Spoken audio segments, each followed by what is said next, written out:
దేవుని యందు ప్రియమైన వాళ్ళారా, మరి ఈరోజు మరికి కూడిక ఏర్పాటు చేయటానికి గల కారణం మనందరికీ బాగా తెలిసినదే.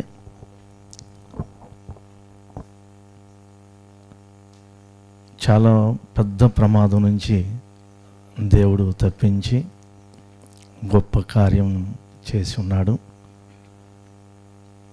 అది ఎలా జరిగింది ఏంటి అనేది మరి తర్వాత తేజ తన సాక్ష్యం ద్వారా తెలియజేస్తాడు. ఎందుకంటే మనం వారు చెప్పింది విన్నది చెప్పేది కాకుండా అనుభవించిన వారు చెప్తే అది చాలా బాగుంటుంది. కాబట్టి అది తేజ చెప్పిన తర్వాత అది ఎంత పెద్ద ప్రమాదం మీకు తెలుస్తుంది. కాబట్టి అంత పెద్ద ప్రమాదం జరిగినా చాలా తెలివిగా తేజ మాకు ఫోన్ చేసి చాలా చిన్న విషయంలాగా, అంటే మేము కంగారు పడకుండా, భయపడకుండా, గాబర పడకుండా తను ఫోన్ చేసి చెప్పిన విధానం ఎలాగుందంటే, ఏదో చిన్న యాక్సిడెంట్ జరిగింది అని దాన్ని చాలా తెలివిగా బాగా చెప్పడం జరిగింది. అది వింటే నిజంగా వీళ్ళకి ఏం జరగలేదేమో, బాగానే ఉన్నాడుగా, బాగానే మాట్లాడుతున్నాడు కదా, కాకపోతే నీకు వీడియో కాల్ చూపించమంటారా, అయ్యో నీకు ఫోటో పంపిస్తున్నాను చూడండి నేను ఎలా ఉన్నానో, కంగారు పడమాకండి అని చెప్పే మాటలను బట్టి చూస్తుంటే, అంటే ఎదుటివాడు గాబర పడకుండా, భయపడకుండా చాలా జ్ఞానంతో ఫోన్లో నాకు చెప్పడం జరిగింది. మేము చిన్న విషయం అనుకున్నాం నిజంగా మనోడు మాట్లాడేటప్పుడు. తర్వాత మా అమ్మాయి ఆ ఫోటోలు పంపించింది, ఒకసారి చూడండి డాడీ అని. ఆ ఫోటోలు చూస్తే అది చిన్న విషయం కాదు.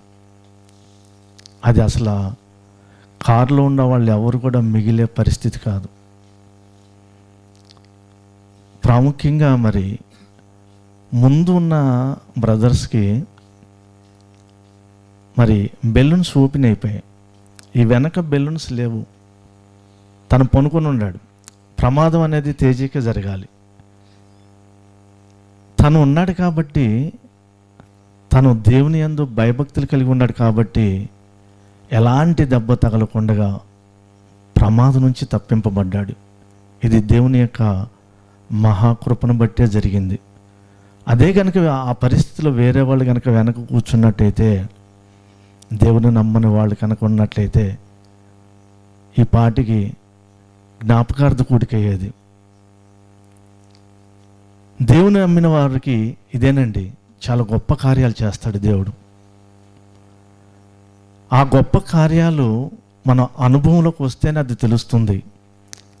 మనం చూస్తున్నంతసేపు మనకి అనిపించదు, మన దగ్గరికి వస్తే అది అనిపిస్తుంది అనమాట. చాలా గొప్ప కార్యం అనమాట అది. తర్వాత మీరు ఆ పరిస్థితులు అనేది ఎందుకొని, కృతజ్ఞత అనేది చాలా గొప్పది. అది తెలియచేయాలి, ప్రతి ఒక్కరు కూడా తెలియచేయాలి.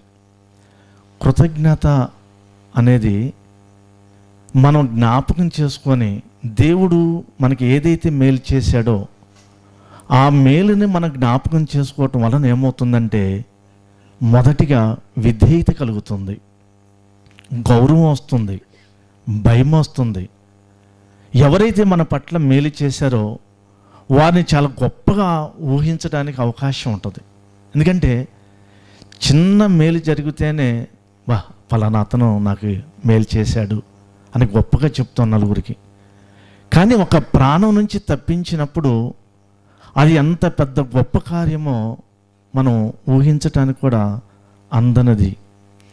అంతటి గొప్ప కార్యాన్ని జ్ఞాపకం చేసుకోవటం వలన ఏమవుతుందంటే, మనం దేవునికి విధేయత కలిగి ఇంకా ఎక్కువగా భక్తిగా భయం కలిగి బ్రతకాలనిపిస్తుంది.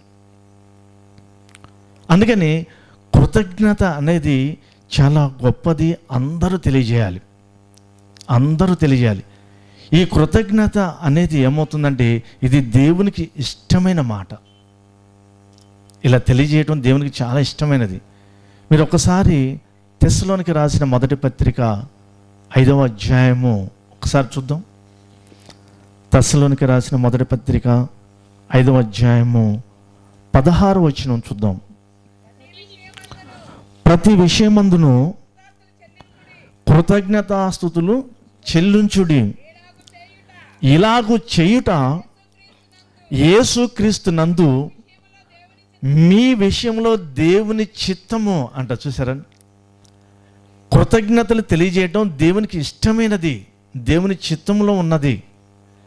మనం ఎంతమంది కృతజ్ఞతలు తెలియజేస్తున్నాం? మన రోజులో మనం బ్రతికుంటున్నామంటే కారణం మన సొంత తెలివి కాదు, మన సొంత భక్తి కాదు, మన సొంత శక్తి కాదు. దేవుడు మన మీద చూపిస్తున్న కృపను బట్టే మనం బ్రతుకుతున్నాం. ఈరోజు ఉదయాన్నే మీ యొక్క భర్తలు బయటికి వెళ్ళి సాయంత్రానికి సజీవులకు వస్తున్నారంటే కారణం ఏందో తెలుసా? దేవుని కృప, దేవుని యొక్క కాపుదల. అది లేకపోతే సురక్షితంగా వెళ్ళి సురక్షితంగా రావటం అనేది జరగదు. ఈరోజు బయటికి వెళితే తిరిగి రావటం అనేది నమ్మకం లేని పరిస్థితులు ఉన్న రోజులు ఇవి. కాబట్టి ఇలాగ వచ్చినప్పుడు మీరు ఎప్పుడైనా కృతజ్ఞత తెలియజేస్తున్నారా? స్త్రీలు, అలాగే పురుషులు, పిల్లలు, ఎవరైనా సరే కృతజ్ఞతలు తెలియజేస్తున్నారా? పోనీ మన సజీవ లెక్కలు ఉంటున్నాం కదా, సజీవులుగా మమ్మల్ని ఉంచారనేసి ఎవరైనా కృతజ్ఞతలు తెలియజేస్తున్నారా? ఇలా కృతజ్ఞతలు తెలియచేయకపోతే మీరు దేవుని మర్చిపోతారన్న సంగతి మీకు తెలుసా? దేవుని మర్చిపోతారు. దేవుడు చేసిన కార్యాలను ఎప్పటికప్పుడు గుర్తు చేసుకోవటం వల్ల ఏంటంటే దేవుని ఎడల విధేయత కలిగి ఉంటామన్న సంగతి జ్ఞాపకం చేసుకోవాలి. ఇశ్రాయేలు జనాంగానికి దేవుడు చేసిన అద్భుత కార్యాలు ఎన్నో ఉన్నాయి. ఐగుప్తు నుంచి మరి వారి కానాను దేశానికి తీసుకువస్తున్నప్పుడు ఎన్నో అద్భుతాలు చేయించాడు, ఎన్నో మహత్కార్యాలు చేశాడు. అవన్నీ కూడా జ్ఞాపకం పెట్టుకుంటానికి కూడా కొన్ని పండగ దినాలు ఏర్పాటు చేశాడు. ఈ పండగ అనేది తినటానికి, త్రాగటానికి, డొల్లాడటానికి కాదు, కానీ ఆయన చేసిన అద్భుత కార్యాలు గుర్తు చేసుకోండి అని ఆ పండగలు ఏర్పాటు చేశాడు.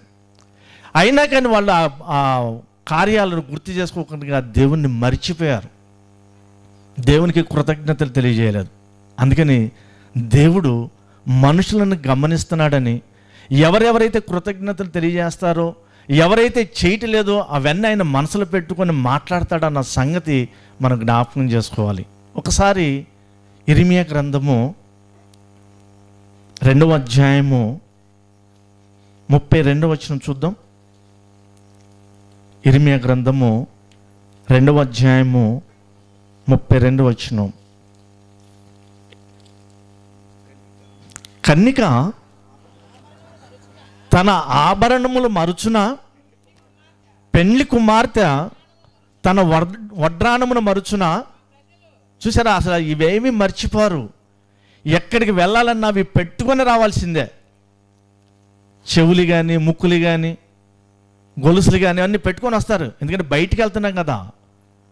ఎందుకంటే ఇది ఒక స్ట్రాటజీగా ఉంటుంది మనకి. అది పెట్టుకోకపోతే ఈమెంది ఎట్లా ఉన్నది అని అనుకుంటారేమో.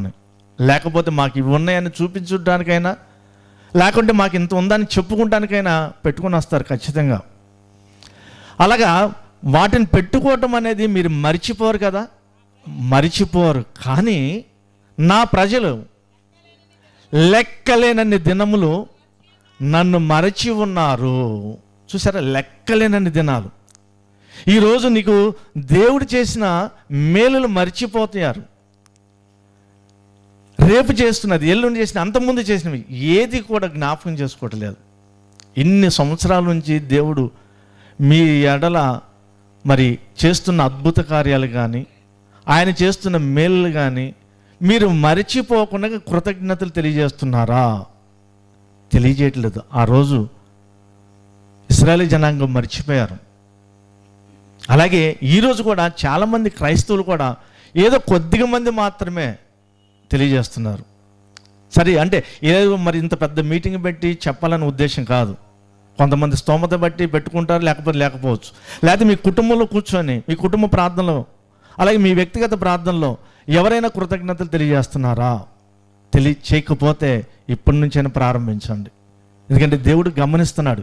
ఈ మాట రాయించాడు చూసారా, ఏమనంటే నా ప్రజలు లెక్కలేనన్ని దినములు నన్ను మరిచి ఉన్నారు. మీరు ఆ అధ్యాయం అంతా చదవండి, మీకు అర్థమైపోతుంది. నేను ఎన్ని కార్యాలు చేస్తే ఆ అన్ని కార్యాలు వాళ్ళు మర్చిపోయారని చెప్తాడు. మీకు అంటే అధ్యాయం అంతా వివరించడం కుదరదు, తర్వాత మీరు ఇంటికి వెళ్ళి చదువుకోండి. కాబట్టి కృతజ్ఞత అనేది తెలియచేయకపోతే భక్తిహీనుడిగా అయిపోతాడు, భ్రష్టులుగా అయిపోతాడని, దేవుని మరిచిన వారికి అవుతారని. దేవుని కనుక మరిచిపోతే అలాంటి వాడు పాతాళానికి వెళతాడన్న సంగతి మీకు తెలుసా?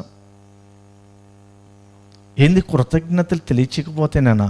అవునండి, కృతజ్ఞతలు తెలియజేయటం వలన మనం విధేయత కలిగి ఉంటాం, భయం భక్తి కలిగి ఉంటాం. అది కనుక లేకపోతే ఏంటంటే దేవుని మర్చిపోతాం. ఈరోజు ఇశ్రాయేలు జనాంగం అదే జరిగింది. ఇక్కడ మనం చదివిన దాంట్లో ఎన్నో అద్భుత కార్యాలు, ఎన్నో మహత్కార్యాలు. అసలు ఆ సముద్రం చీల్చడం ఏంది, అక్కడ 15 రకాల అద్భుత కార్యాలు చేయటం ఏంది, అంత భయంకరమైన అద్భుత కార్యాలు మర్చిపోయారంటే వాళ్ళు మనుషుల పశువుల? వాళ్ళ కళ్ళ ముందే ఆ సముద్రం చీల్చి ఆ సముద్రం నడిచిపోతున్నప్పుడు వాళ్ళకి తెలియట్లేదా? ప్రపంచంలో ఇట్లా ఎక్కడ జరగదనే సంగతి వాళ్ళకి తెలియదా? అది ఎలా మర్చిపోయారు? అందుకనే దేవుడు అక్కడ అంటున్నాడు, నా ప్రజలు లెక్కలేనన్ని దినాలు మర్చిపోయారు అంటాడు. అలాగే మీరు కీర్తన గ్రంథం చూడండి, కీర్తన గ్రంథము 9వ అధ్యాయము 17వ వచనం. 9వ అధ్యాయము 17వ వచనం. దుష్టులను దేవుని మరుసు జనులందరూ పాతాళమునికి దిగిపోతారు. దేవుణ్ణి మర్చిపోయాం, మేము మర్చిపోలేదండి అని అనుకుంటాం. మేము సత్యంలోనే ఉండమంటాం. సత్యంలో ఉండటం మంచిది, సత్యవాక్యమే ఉండటం మంచిది, సత్యాన్ని అనుసరించడం మంచిది, సత్యాన్ని ప్రకటించడం మంచిది.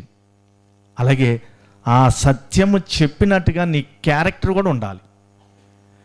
క్యారెక్టర్ సరిగ్గా లేకుండా సత్యాన్ని ప్రకటించినా, విన్నా, తెలుసుకున్నా పనికిరాదు. ఈ 3 కావాల్సిందే. సత్యమును బట్టి నీ క్యారెక్టర్ మార్చుకోవాలి, సత్యాన్ని బట్టి నువ్వు క్రీస్తు ప్రభుని ప్రకటించాలి, సువార్తను ప్రకటించాలి. ఒకవేళ ప్రకటించలేని పక్షంలో ప్రకటించే వారికి మీరు సహకారులుగా ఉండాలి. అలాగే కృతజ్ఞతలు తెలియజేయాలి, కృతజ్ఞతలను తెలియాలి. అందుకని దేవుణ్ణి మరిచేవారు ఎవరో తెలుసా? కృతజ్ఞత లేనివారు. కృతజ్ఞత కలిగి ఉండటం వల్ల ఏమవుతుంది? నేను 2 సార్లు చెప్పాను అప్పుడు ఆల్రెడీ. ఏంటంటే మనకి విధేయత వస్తుంది, తన్ను తాను తగ్గించుకుంటాం. అలాగే దేవుడు అంటే కొద్దిగా భయం కలుగుతుంది, భక్తి కలుగుతుంది. ఎందుకంటే దేవుడు నాకు ఈ మేలు చేశాడు, నేను మరవలేను. అది మర్చిపోకుండా ఉండటానికి ఇశ్రాయేలు జనాంగానికి పండగలు ఏర్పాటు చేశాడన్న సంగతి తెలుసు కదా. మనం మర్చిపోకుండా ఉండటానికి మనం జ్ఞాపకం పెట్టుకోవాలి, ఎప్పటికప్పుడు జ్ఞాపకం పెట్టుకోవడానికి కృతజ్ఞతలు తెలియజేయాలి. ఈ కృతజ్ఞతలు తెలియజేసేది చేయటం వలన దేవుడు మహిమ పడతాడన్న సంగతి తెలుసు మీకు. దేవుని మహిమపరిచినట్టు అవుతుంది. కీర్తనలతో మనం ఆయన్ని ఆరాధిస్తాం. అలాగే కృతజ్ఞతాస్తుతులతో ఆయనని మనం ఘనపరుస్తాం. ఒకసారి బైబిల్ గ్రంథం నుంచి మనం చూద్దాం. కీర్తన గ్రంథము 69వ కీర్తన 30వ వచనం చూడండి. 69వ కీర్తన 30వ వచనం. కీర్తనలతోను దేవుని నామమును స్తుతించెదను, కీర్తనలతో కృతజ్ఞతాస్తుతులతో నేను ఆయనను గణపరిచెదను. చూసారా? అంటే కృతజ్ఞతాస్తుతులు తెలియజేయటం వలన దేవుని గణపరిచిన వారు అవుతాం. దేవుని మనం గణపరుస్తాం. కంపల్సరిగా దేవుడు చేసిన మేలుని జ్ఞాపకం చేసుకుంటూ దేవునికి కృతజ్ఞతలు తెలియజేయాలి. అందుకని దావీదు భక్తుడు ఒక మాట చెప్తాడు, మనకి బాగా విన్న మాటే, మనకు బాగా తెలిసిన మాటే. 103వ కీర్తన 1-2 వచనాలు చదువుదాం. మనందరికీ బాగా తెలుసు.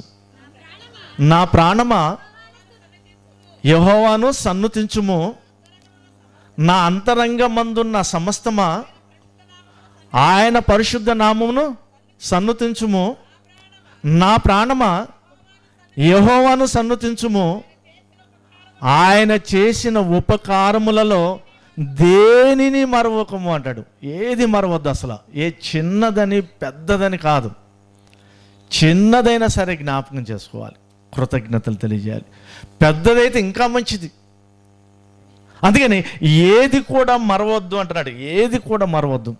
మరవకుండా జ్ఞాపకం చేసుకుంటూ ఆయనకి కృతజ్ఞతలు తెలియచేయాలి.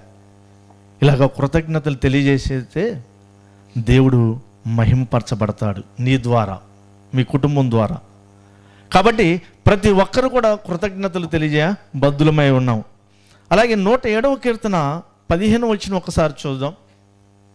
107వ కీర్తన, ఆయన కృపను బట్టి నరులకు ఆయన చేయు ఆశ్చర్య కార్యములను బట్టి వారు యెహోవాకు కృతజ్ఞతాస్తుతులు చెల్లించుదురుగాక.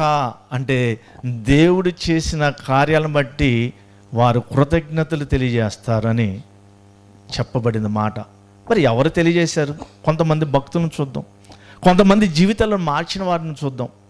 వారు ఏ విధమైన జీవితాలు ఉన్నప్పుడు వారు ఏ విధంగా మార్చబడ్డారో, మార్చబడినప్పుడు వారు ఏ విధంగా దేవునికి కృతజ్ఞతలు తెలియజేశారో అనేది ఒకసారి చూద్దాం. మరి ఒక ఆవిడ ఉందండి, ఆమెకి 7 దెయ్యాలు పట్టి ఉన్నాయి. ఒక దెయ్యం పడితేనే ఒక అల్లకొలంలో అయిపోతుంది. అలాంటి ఆవిడికి 7 దెయ్యాలు పడితే ఆ పరిస్థితి ఎలా ఉంటుంది? మీకులాగా చక్కగా బట్టలు కట్టుకొని ఉంటుందా?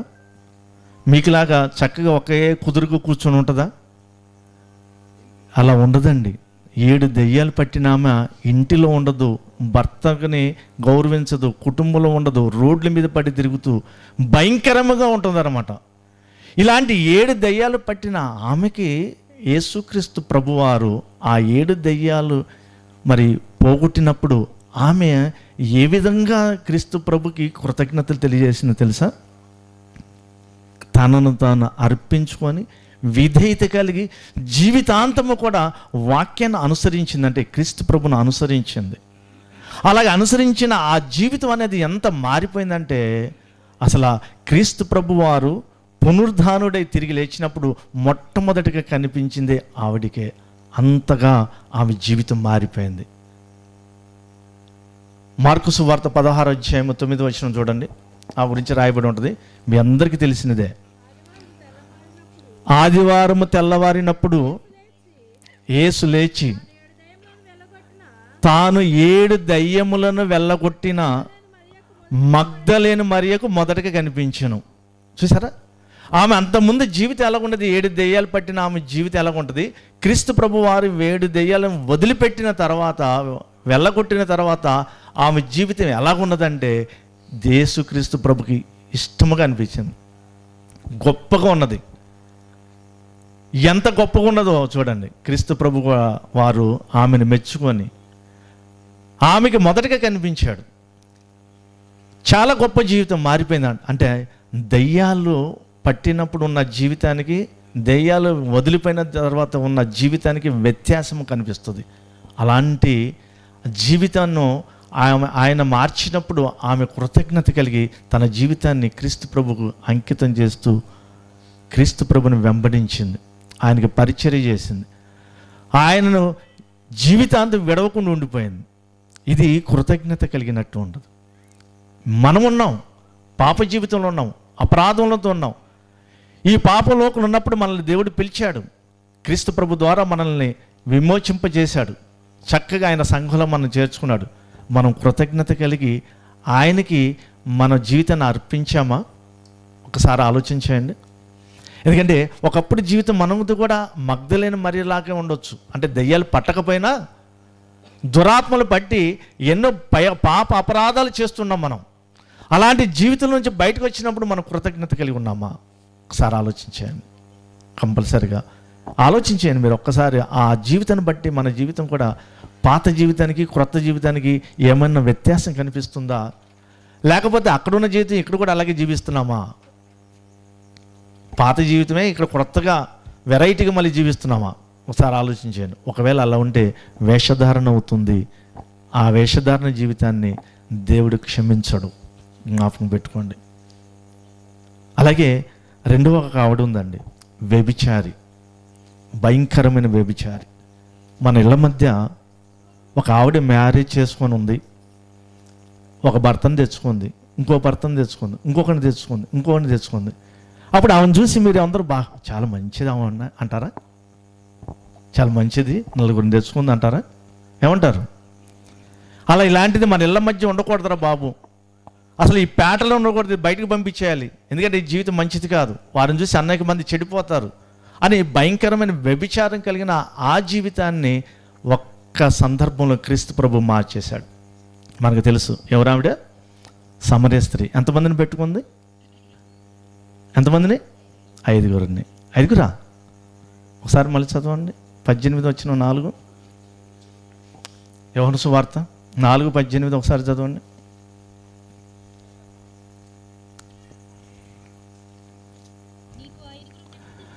నీకు 5గురు పెనిమిటిములు ఉండిరి, ఇప్పుడు ఉన్నవాడంటే ఎంతమంది లెక్కకు వచ్చారు? మరి 5గురు అంటున్నారు.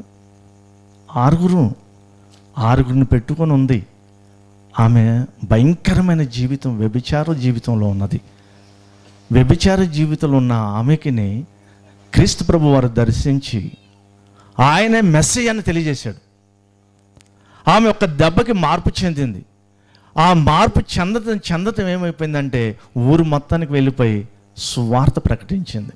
ఇదిగో మెస్సయ్య నేను కనుక్కున్నాను, ఇదిగో మెస్సయ్య వచ్చాడు, ఈయన మెస్సయ్య కాడా, ఈయన క్రీస్తు కాడా, రండి అనేసి ఊరు మొత్తాన్ని ఆయన దగ్గరికి తీసుకొచ్చేసింది. అంటే ఆమె జీవితము మార్పు చెందిన వెంటనే ఏం చేసిందంటే క్రీస్తు ప్రభు దగ్గరికి తన ఊరి జనాంగాన్ని మొత్తాన్ని తీసుకొచ్చింది. ఒకసారి 39 వచనం చదవండి. 39 వచనం. నేను చేసినవన్నీ నాతో చెప్పినని సాక్ష్యం ఇచ్చిన స్త్రీ యొక్క మాటను బట్టి కాక, స్త్రీ యొక్క మాటను బట్టి ఆ ఊరిలోని సమరయులు అనేకులు ఆయన యందు విశ్వాసం ఉంచారు. ఎవరిని బట్టి అంట? ఆ స్త్రీని బట్టి, ఆమె చెప్పిన మాటను బట్టి యేసుక్రీస్తు ప్రభుని నమ్మారు. అంటే ఒక వ్యభిచారం కలిగిన స్త్రీ క్రీస్తు ప్రభు ఆమె హృదయాన్ని తెరిచినప్పుడు, ఆమెకి రక్షణ ఇచ్చినప్పుడు వెంటనే మార్పు చెంది ఊరు మొత్తాన్ని మార్చేసింది. అంటే ఆమె కూడా కృతజ్ఞత చూపించింది. కృతజ్ఞత కలిగిన జీవితాన్ని ఆమె చూపించింది. క్రీస్తు ప్రభుకు విధేయత కలిగి ఉంది కాబట్టి మరి ఆమె అంతమందిని కూడా క్రీస్తు ప్రభు దగ్గరికి మరి నడిపించగలిగింది. సువార్త ఆమె చెప్పలే, రండి మీరు రండి, ఇక్కడ ఉన్నాడు ఆయన, మెస్సయ్య ఉన్నాడు, రండి, మీరు ఎదురు చూస్తున్న మరి క్రీస్తు అని ఆయన ఇక్కడ ఉన్నాడు, రండి అని తీసుకొచ్చింది. వెంటనే క్రీస్తు ప్రభు మాటలు విని ఆ తర్వాత మరొక మాట అంటారు, నువ్వు చెప్పిన మాటను బట్టి కాక మాకు మేమే నమ్ముతున్నాం అంటారు, మరొక మాట అంటారు. కాబట్టి ఆమెను చెప్పిన మాటను బట్టి నమ్మారు. ఆ తర్వాత క్రీస్తు ప్రభు యొక్క మాటను బట్టి అనేక మంది నమ్మేశారు. అంటే మన జీవితంలో జరుగుతున్న అద్భుత కార్యాలంటే మనం ఏదో ఒక ప్రమాదం నుంచి తప్పించిన దాని గురించే ఆలోచిస్తాం, అది రైటే. అలాగే నీ జీవితం మార్పు చెందటం అనేది అంతకన్నా గొప్పది అనేది మీరు ఆలోచన చేయట్లేదు. ఎందుకంటే ఒక నరహంతకుడు మారాడంటే అది ఎంత గొప్ప తెలుసా? నరహంతకుడిని మీరు ఎన్నిసార్లు జైల్లో పడేసినా, వాడికి పురుగులతో పెట్టిన అన్నం పెట్టినా, లేకపోతే ఎన్ని రకాలుగా మరి కోటింగ్లు ఇచ్చినా వాడు మారడం. మళ్ళీ వెళ్తాడు, మళ్ళీ నరహత్య అంటాడు, మళ్ళీ వెళ్తాడు, మళ్ళీ అదే చేస్తుంటాడు. ఎన్నిసార్లు వచ్చినా అదే జరుగుతుంది. కానీ క్రీస్తు ప్రభు యొక్క మాటను బట్టి మారిన వాళ్ళు ఈరోజు పాస్టర్లుగా పనిచేస్తున్నారు, సేవకులుగా పనిచేస్తున్నారు, సువార్థికులుగా ఉంటున్నారు, కాపర్లుగా ఉంటున్నారు. అంటే ఎవరు మార్చలేనిది క్రీస్తు ప్రభు ఒక్కడే మార్చగలడు అనమాట. అలాగ మార్చగలిగిన మరి అలాగ మారటం అనేది చాలా గొప్ప అనమాట. వ్యభిచారులు మారిపోతున్నారు, అలాగే దొంగలు మారిపోతున్నారు. అలాగే ఇది ఎంత గొప్ప కార్యం అనేది మీరు అర్థం చేసుకుంటానికి మళ్ళీ చెప్తున్నామట. కాబట్టి మనం ఏంటంటే ప్రమాదం తప్పించుకున్నది, ప్రాణం పోయేది ఓకే రైటే, కానీ ఇది ప్రాణం మరలో వచ్చింది, మంచిదే, తప్పించాడు, కరెక్టే. కానీ మనం నరకలో పడిపోతాం కదా, అదే వ్యభిచారులు ఉన్నప్పుడు, అదే దొంగలుగా ఉన్నప్పుడు, అదే పాపం చేస్తున్నప్పుడు, అదే అపరాధం చేస్తున్నప్పుడు ఈరోజు ఈ ప్రాణం పోయి నరకలో పడతాం కదా. అక్కడ నుండి నిన్ను తప్పించాడు కదా. కాబట్టి నిన్ను నువ్వు తగ్గించుకొని మరి విధేయత కలిగి ఆయనకి కృతజ్ఞతగా నిన్ను నువ్వు అర్పించుకొని నువ్వు జీవించవా? ఇదిగో వీళ్ళు వ్యభిచారం నుండి పట్టుబడ్డ వాళ్ళు విడిపింపబడినప్పుడు వారు అర్పించుకున్నారండి వారి జీవితాన్ని. అలాగే దయ్యాలు వదిలిపెట్టినప్పుడు ఆమె అసలు జీవితాన్ని అర్పించుకొని దేవునికి సేవ చేస్తూ వెళ్ళిపోయిందండి. మరొకడు ఉన్నాడండి, శానదెయ్యం. తెలుసు కదా శానదెయ్యం అంటే? 2000 సుమారుగా. అన్ని దెయ్యాలు పట్టినవాడు ఎలాగుంటాడు? భయంకరంగా ఉంటాడు, చాలా భయంకరమైన పరిస్థితులు ఉంటాడు. అతన్ని పట్టుకోవడమే వల్ల కాదు. బట్టలు వేసుకుంటాడా? బట్టలు వేసుకుంటాడు. ఎక్కడ ఉంటాడు అసలు?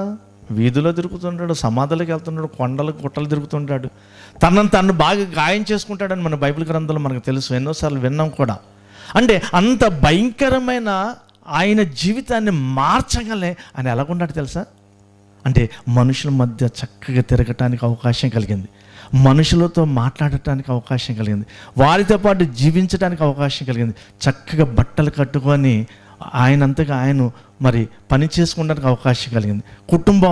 ఒక కుటుంబానికి మరి ఒక యజమానుడిగా మారటానికి అవకాశం కలిగింది. చూసారా? అంటే అంత భయంకరమైన పరిస్థితులు ఉన్నప్పుడు, అలా మారినప్పుడు అతను ఏం చేశాడో తెలుసా? అతను అర్థం చేసుకున్నప్పుడు ఒకసారి మనం చూద్దాం. లూకాసు వార్త 8వ అధ్యాయము,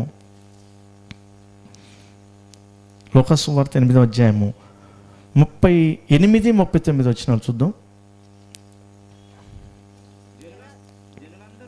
జనులందరూ బహు భయాక్రాంతులయ్యరి గనుక తమ్మును విడిచిపోమ్మని ఆయన వేడుకున్నారు. ఆయన ధోని ఎక్కి తిరిగి వెళ్ళుచుండగా, అంటే ఇతన్ని బాగు చేశాడు, దెయ్యాలు వదిలికొట్టాడు, వెళ్ళిపోతున్నాడు క్రీస్తు ప్రభు. వెళ్ళిపోతున్నప్పుడు దెయ్యమును వదిలిపోయిన మనుషుడు ఆయనతో కూడా నేను కూడా నీతో వస్తాను, నన్ను కూడా నీతో ఉంచుకో అనేసి క్రీస్తు ప్రభుని అడిగాడు. అడిగినప్పుడు ప్రభు వారు ఏం చెప్తున్నాడు చూడండి. ఆయనను వేడుకొనిను, అయితే ఆయన నీవు నీ ఇంటికి తిరిగి వెళ్ళి దేవుడు నీకు ఎట్టి గొప్ప కార్యములు చేసినో అది తెలియజేయమని వానితో చెప్పి వాడిని పంపివేసినో. అప్పుడు వాడు వెళ్ళి యేసు తనకి ఎట్టి గొప్ప కార్యములు చేసినో ఆ పట్టణం అంతటా ప్రకటించాను. చూసారు? పట్టణం అంతా తిరిగి చెప్పాడు. ఏదంటే ఒకప్పుడు నా జీవితం ఏందో మీకు తెలుసు కదా, ఈ రోడ్ల అమ్మటి తిరిగేవాడిని, మీరే నన్ను గొలుసులతో కట్టేశారు, నన్ను నేను గాయపరుచుకున్నాను, అసలు మీ మధ్య నివసించడానికి వీలు లేకుండా నేను సమాధుల్లో ఉండేవాడిని. అయితే ఈరోజు మరి క్రీస్తు ప్రభు నాకు చేసిన గొప్ప కార్యం ఏందో తెలుసా?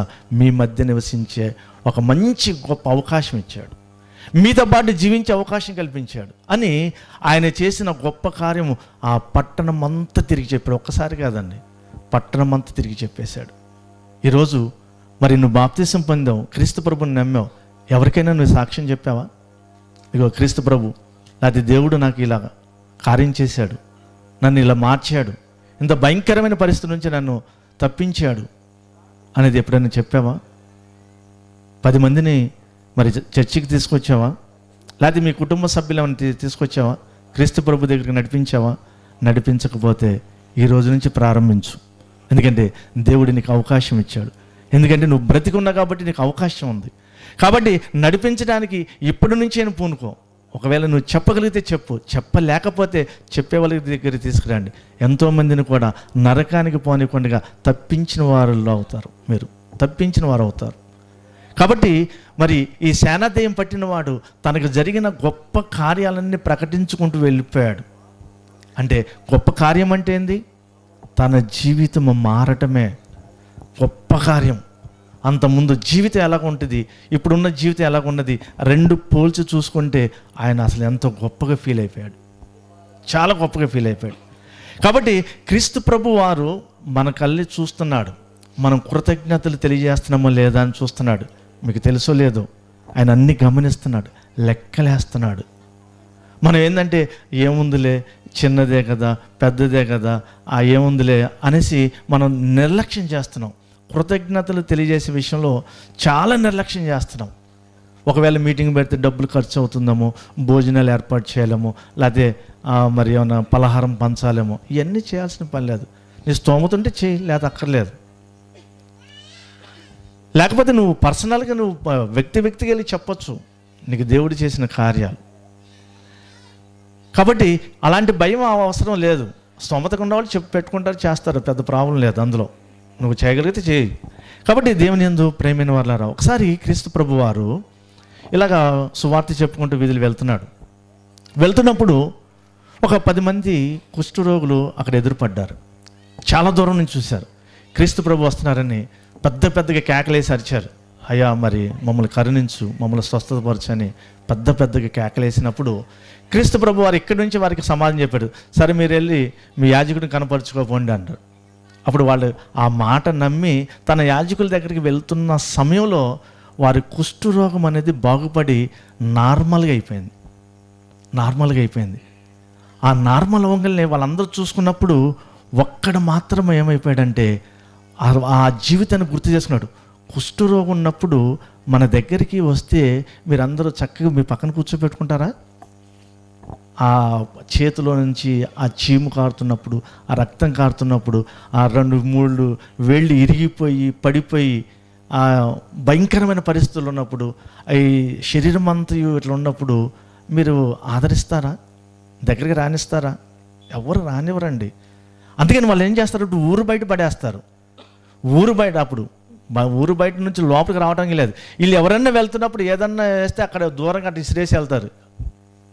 ఏదైనా ఆహారం కావాలన్నప్పుడు అటు దూరంగా ఇసిరేసి వెళ్తారు. కానీ ఊరు మధ్యలోకి రావడానికి లేదు, వాళ్ళు పని చేయడానికి లేదు, వాళ్ళు ఏం చేయడానికి లేదు, వాళ్ళు ఎక్కడో దూరంగా ఉండాల్సింది. అట్లాంటి జీవితాన్ని ఇప్పుడు మనుషుల మధ్య చక్కగా జీవించే విధానాన్ని దేవుడు అనుగ్రహించాడు అనమాట. అప్పుడు అతను తెలుసుకున్నాడు, నాకు స్వస్థత వచ్చింది, అసలు ఎంత గొప్పగా ఫీల్ అవుతూ వెంటనే పరిగెత్తుకుంటూ వచ్చాడు. క్రీస్తు ప్రభు యొక్క పాదాల మీద పడి కృతజ్ఞతలు తెలియజేశాడు. వెంటనే క్రీస్తు ప్రభు వారు ఆయన కృతజ్ఞత తెలియజేసే వాడిని చూశాడు, మిగతా వాళ్ళు లేరు అన్నాడు. అక్కడ అంతమంది ఉన్నప్పుడు 10 మంది అంటే అక్కడ ఎంతమంది వచ్చారు కూడా లెక్క చెప్పింది క్రీస్తు ప్రభునే. ఎంతమంది కుష్ఠరోగులు అక్కడ ఉన్నారో, ఎంతమంది అక్కడికి వెళ్తున్నప్పుడు బాగుపడ్డారో ఆయనకు తెలుసు. కాబట్టి ఆయన ఏమనంటే మిగతా వాళ్ళు లేరు, 9 మంది అన్నాడు. కృతజ్ఞతలు తెలియజేయడానికి వీడు ఒక్కడే వచ్చాడు. వీడెవరు? సమరయుడు. మిగతా వాళ్ళు ఎవరై ఉంటారు? దేవుని నమ్మిన యూదులై ఉంటారు. చూసారా, దేవుని నమ్మిన యూదులే నిర్లక్ష్యం చేస్తారు. కొత్తగా నమ్మిన వాడు ఏం చేస్తాడంటే దేవునికి కృతజ్ఞతలు కలిగి ఉంటాడు. అక్కడ మనకు కనిపిస్తుంది. ఒకసారి చూద్దాం. లోకసువార్త 17వ అధ్యాయము 15 నుంచి చూద్దాం.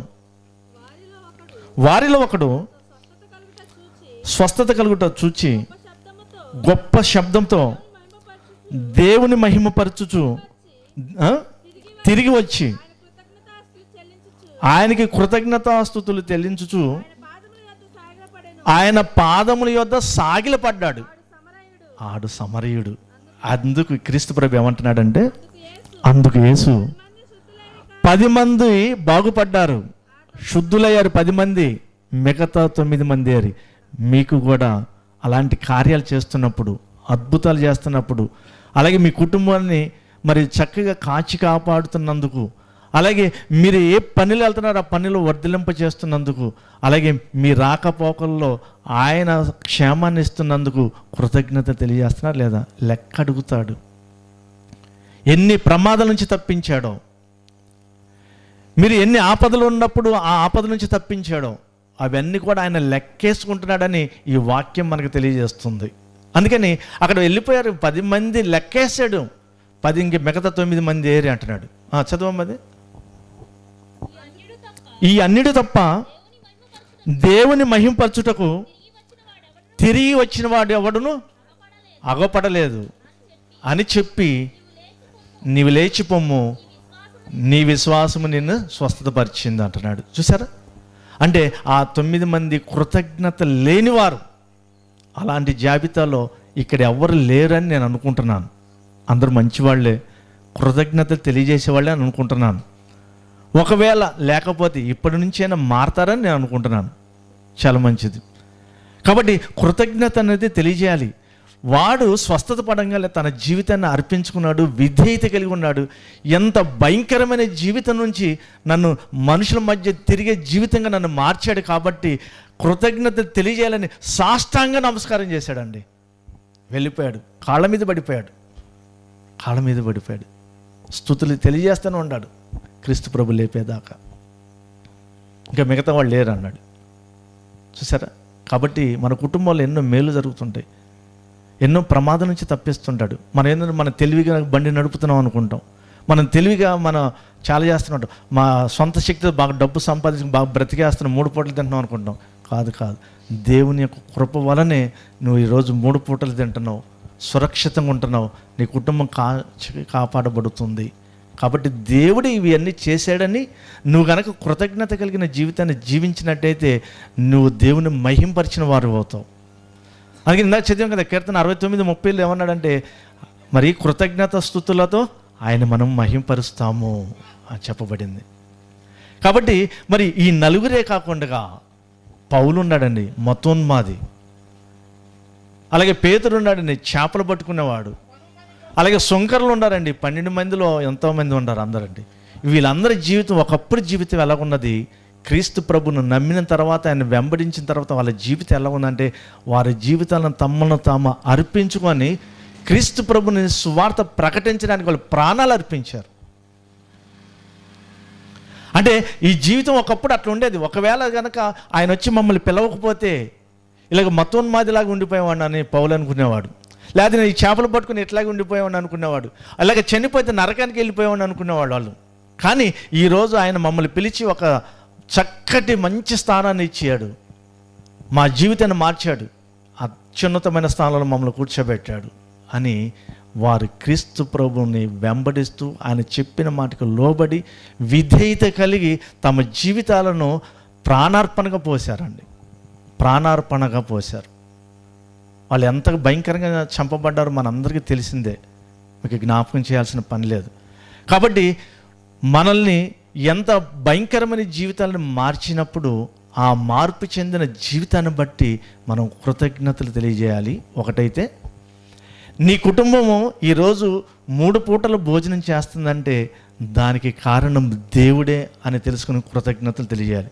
నువ్వు 3 పూటలు తింటున్నావు, 2 పూటలు తినేవాళ్ళు చాలామంది ఉన్నారు, 1 పూట తినేవాళ్ళు చాలామంది ఉన్నారు, ఆ 1 పూట కూడా లేకుండా 2 రోజులకి రోజు మార్చి రోజు తినేవాళ్ళు ఉన్నారు, 3 రోజులకు ఒక్కసారి 1 పూట భోజనం కోసం ఆ రోడ్ల మధ్య మరి తిరిగే వాళ్ళు చాలామంది ఉన్నారు.